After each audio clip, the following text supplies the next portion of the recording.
Now at 10, the city of Pittsburgh gives more details on its plan to create a new trash service. Plus, students in Neosho, Missouri take advantage of a summer learning opportunity, and a tri-state nonprofit group provides new signage for an area animal shelter. The 4 states' most watched news starts now. By September 1st, Pittsburgh residents will have another trash service to choose from. This is KOAM News at 10. I'm Anthony Saviello. In the last city council meeting, officials in Pittsburgh approved the purchase of 2 garbage trucks, 100 dumpsters, and 500 trash carts. That equipment cost the city more than $580,000, with funds coming out of the general and utility funds. It's part of Pittsburgh's plan to create a public trash service in the wake of problems residents have been having and reported with cards, recycling, and waste management. City officials say the service will be another option for residents. The more trash is out there, the more it's become clear that it's not getting picked up in a manner that helps the community. So it was like, what can we do? One of the options was, well, we can actually purchase some trucks and hire some people and start picking it up because it needs to be picked up. You can learn more about the city's plans and how to sign up for the service on our website, koamnewsnow.com. Chief Meteorologist Doug Hetty joins us with a first look at weather. Well, it definitely turned out to be a hot and humid day for us today. Actual temperature got up to 93 degrees, but on top of that, we had heat indices right around 105, 106, so just brutally hot and humid. Started at 73, average high is 89 degrees, so we're not that above average. We just have all that humidity. The record high, 102, set back in 2012. We've looked pretty good over the past couple hours. Thunderstorms to our north, and some of those guys may try to sneak in later on tonight. Any big storms stay mainly in our far northern counties, but after 2 or 3 o'clock, some scattered thunderstorms trying to work in, especially once you get over toward Nevada, Stockton Lake, and then hit and miss storms. Nothing too strong as we go into the morning hours. So don't be surprised if you hear a little thunder, see a little lightning late tonight into tomorrow morning. It gets even hotter over the weekend. We're going to look at that here in just a bit. All right, thanks, Doug. Summer slide is when students go on summer break and lose academic progress. Compass Academy Network is expanding their summer program to Neosho, Missouri this summer to combat this. Rural communities like Neosho can be overlooked by summer programs. Compass Academy's goal is to fill this void in Neosho and help students be more prepared for the school year in the fall. So rural communities, they don't always have the resources that they need necessarily. Funding is something that is ongoing and changing every year, and they don't always have what the resources they need to provide extra enrichment for kids, especially in the summer when you have limited funds to be able to provide a summer school. This allows them to either extend into a summer program or have a summer program. Classes for the summer program in Neosho will begin July 8th. A new science center is on its way to Joplin, and while it may not be here yet, it already has a name. The Creative Learning Alliance held a public contest in December 2023 for a fun, descriptive name to accompany a sponsor name. 64 names were submitted by area residents and voted upon by a task force consisting of CLA members. The Alliance says having a name went a long way to giving the center an identity. The takeaway is that this is for the community. This is Joplin and Joplin Region's Science Center. It is for everyone. We're going to have field trips and families and reunions and birthday parties and all of those things. It's for all ages. A permanent location for the Schroeder Family Explorium will be at 300 South Main in Joplin. A new nonprofit community of sign companies throws their work behind an animal shelter. The Tri-State Sign Association's elite class installed signage at the SEK Humane Society. TSSA is similar to a young professionals group, but for sign individuals in the tri-state area. Graduates from the organization's elite class graduates produced and installed the signage at the Humane Society for free. For them, signage is a great way to give back to the community. I love being in the sign world. I love being able to do what we do well and to do it out of kindness, not because we're getting paid to be here. It's really nice to see them care not only about the association, but the industry we're in, and then their community. Tri-State Sign Association is based in Yukon, Oklahoma. Nearly 100 students turned out to volunteer for Martin Luther School and Emmanuel Lutheran Church in Joplin today. The kids helped out with moving furniture, cleaning rooms, painting walls, hanging bulletin boards, and a lot more. So today we are primarily painting a lot of the classrooms that need just some freshening up. We are also going around and updating bulletin boards or going through closets that may not have been had too much attention over the past year, or even going through some items and washing things or freshening things just to make sure that we're 100% ready for school on August 20th. Volunteers can also chip in Saturday between 8 a.m. and 2 p.m. Lunch will be provided. The annual Celebrate Neosho event kicks off on Saturday, but the celebration started today with a summer sidewalk sale. Shoppers looking for great buys, great items, and a great way to support Neosho businesses can head to the historic Neosho Square and shop at 5 different boutiques. So we're trying to make it a destination. We're trying to make the square a destination for more people to visit, not just from Neosho, but also from Northwest Arkansas, Webb City, Joplin. We want to bring them here and see what we've got going on. The summer sidewalk sale and Celebrate Neosho run through tomorrow. Funds begin to make their way to victims of the shooting of the KC Chiefs rally celebration. That's coming up. And later, part of a love story for a pair of restaurant owners in Southeast Kansas involves a love of food.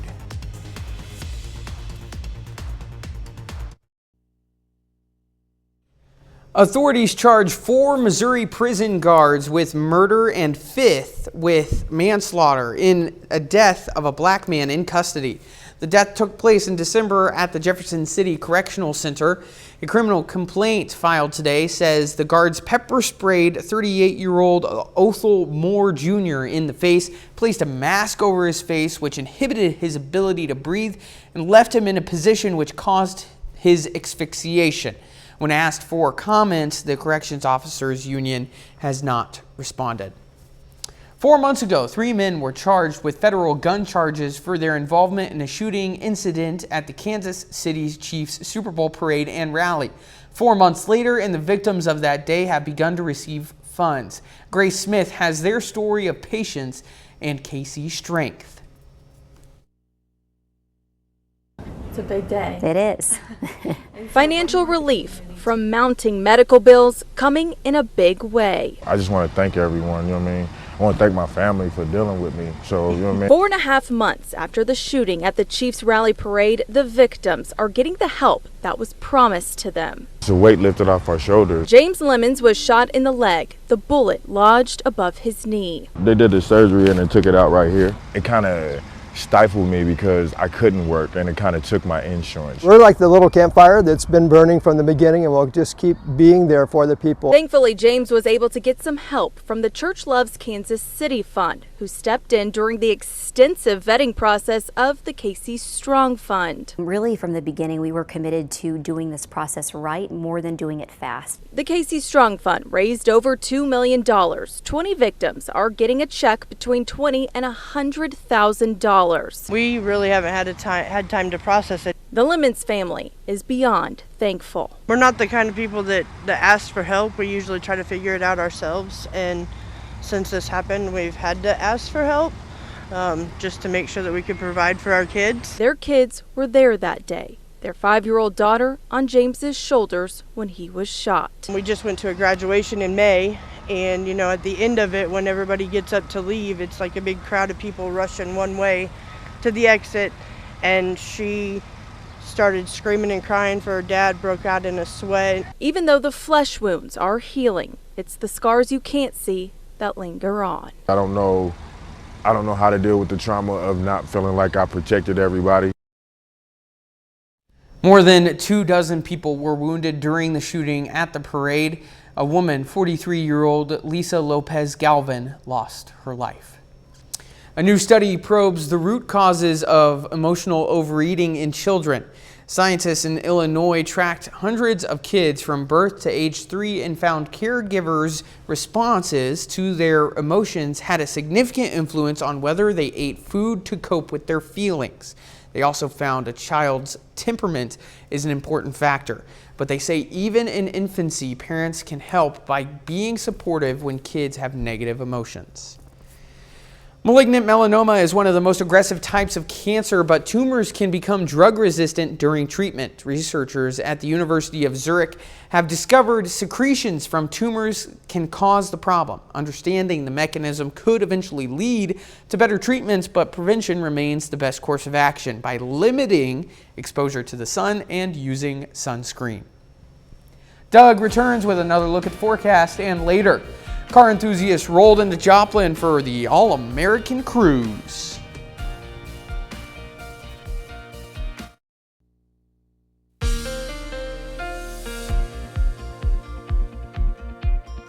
Well, of course, it turned out to be a hot Friday for us today. Temperatures, most of us, mid-90s, but our heat indices, they were sitting like around 105 throughout the afternoon. You can see us heating up over the past couple days, upper 80s yesterday, and then low to mid-90s across the region for us today. I'll tell you what, it gets worse, even hotter as we go into the weekend. Also, look at our dew points.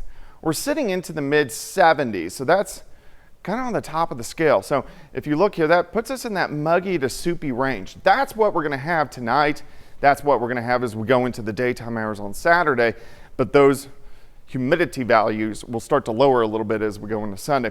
Breezy southerly winds will stick around for us tonight. Then the winds will calm down a bit for us tomorrow. Heat advisory in effect till 8 p.m. Saturday evening. Excessive heat warning in this pinkish color in northeastern parts of Oklahoma as the heat indices, they're going to be even a little bit higher. We look pretty good. We are watching a few thunderstorms north of the region, so some of those guys may try to get in a little bit later on tonight. Let me take you through time as we go through the next several hours into the overnight hours. We're going to stop this at about 3 o'clock in the morning. Scattered showers and thunderstorms, some severe across central Missouri. I think these are just going to be regular old thunderstorms. Scattered showers and thunderstorms, mainly along and north of I-44, very hit and miss. This is 2, 3 o'clock in the morning. Sticking around into the morning hours, so if you do hear a little bit of thunder or see a little bit of lightning late tonight, should not be a big deal. We clear out during the morning. We heat up rapidly. Most of us 96, 97 by the time we get into the afternoon. Notice a few spotty showers starting to pop up as we go into the evening hours and then blossom right along that I-44 corridor and that Kansas-Oklahoma state line by tomorrow evening. Some of these storms could be strong to low-grade severe, meaning quarter-size hail, maybe winds 60 to 65. So we'll watch this. Some heavy amounts of rain, which we need, scattered thunderstorms through the night, and then most of these are going to be out of here by the time we hit Sunday morning. Sunday afternoon, still a few spotty showers, but temperatures are going to be much better, highs into the mid-80s. All right, 97 tomorrow. There's high heat indices, overnight storms, cooler, but still a random storm on Sunday. What about rainfall amounts? Depending on where those storms set up, I think a lot of us will pick up a quarter, maybe half an inch, upwards to an inch, with those scattered thunderstorms that we see tomorrow evening and tomorrow night. But we got to watch this. Of course, if you are going to be outside, especially on Saturday, drink plenty of fluids and try to stay inside during the hottest part of the day. But look at this. Heat indices 110 to about 115 once you get out across southeastern Kansas, northeastern parts of Oklahoma. So extreme heat, even hotter than what we saw today. But at least the temperatures look better by the time we head into Sunday. All right, an alert day on your Saturday due to those heat indices around 110. 97 actual high. 86 on Sunday, back to 94 on Monday. Near 100 Tuesday and Wednesday leading into the 4th of July. And on the 4th, we are going to have some chances for some scattered thunderstorms. All right, thanks, Doug. A couple who met in Philadelphia has moved back to southeast Kansas to open a restaurant. KOAM intern Mitch Adams has more on how their love for each other has spread to the community as well as the kitchen. When it comes to restaurants in rural areas, the community is oftentimes the reason whether they flourish or fail. Kelly Turlip and her husband Michael packed their bags and left Philadelphia to return back to Kelly's home. Girard, and start a restaurant of their own. Community support, a lot of community support here. Everyone's willing to help their neighbor, which I find great. Also, just the breathtaking views here are pretty awesome. Like, I enjoy every day where we can drive into work and see the wheat fields and then the most gorgeous sunsets in the world. Pictures on the wall tell the stories of travel, trial, and the love shared between the two business owners. While living in Philly, Kelly and Mike decided to bring their skills to a community where they felt like it could be more appreciated. My mom's family's from Girard, and two of her sisters are still here. And I just like that it's a smaller community. We looked at Pittsburgh, but I think there's a lot going on there, which is great. And Pittsburgh's got, up and coming and got a lot of cool stuff. But Girard, it just like we were craving community after being in the city for so long. It was like we wanted to be somewhere where we could like have a spot where like everyone could like, it's like been so cool already to see everyone come in and be like, oh, I know this person, and like at each other's tables talking. Like we want to create a space for the community of Girard, and it's like they were so supportive from the beginning. It was just a natural decision. Kelly and Mike are a great example about how passion can take you a long way, especially in the food industry. And it also shows how new experiences don't always have to be in new places. Reporting from Girard, I'm Mitch Adams, KOAM News. To find out when you can visit a bushel and a peck, you can find them as well as their business hours on Facebook. Folks in Joplin today revved their engines at Southwest Missouri Bank. Hey, look, it's a Cybertruck. They hosted an all-American cruise. It's a chance for folks to enjoy some free food, music, and check out cool cars in the bank's parking lot. Just giving back. I mean, it's really not that much work. All the employees that we have love to do it. We get to see a bunch of our customers. We get to see customers that maybe only come once a year, and we get to see non-customers. Attendees were also able to get some door prizes at the event. Coming up in sports, current and former Pitt State Gorillas compete at the Olympic track and field trials. Plus, Carthage High School hosted the Dan Armstrong Legacy Basketball Clinic. Brock Baldridge has those stories and more coming up. Every night's a winning night at Outpost.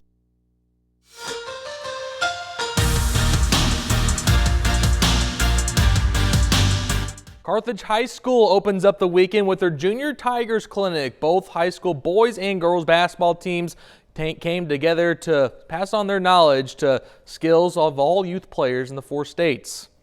Earlier this afternoon, boys and girls ages kindergarten to 3rd grade participated in the camp. This is the 3rd year that the clinic has partnered with the Dan Armstrong Legacy Foundation.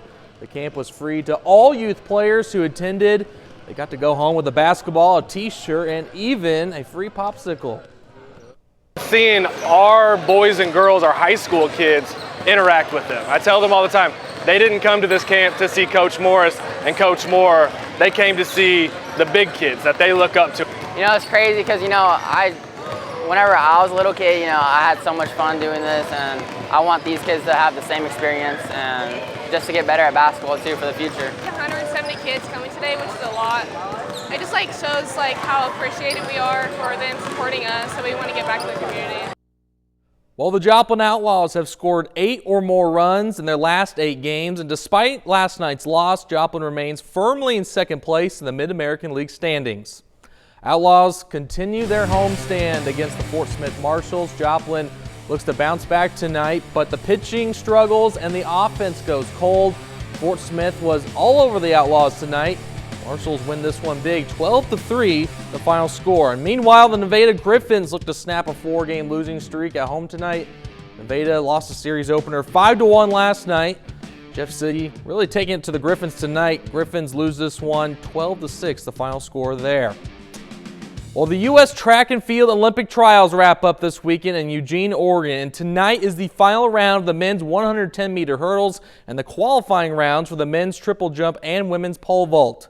So here's the rundown of the current and former Pitt State Gorillas competing in the Olympic trials tonight. Kyla Davis had a rough night. The junior couldn't quite get comfortable. She finishes in 19th place and does not qualify for the semifinals round. Then Trey Betts competes in the first round of the men's triple jump. Had a good start early on, but didn't quite finish up. He finishes in 17th place, and unfortunately, he will not qualify either.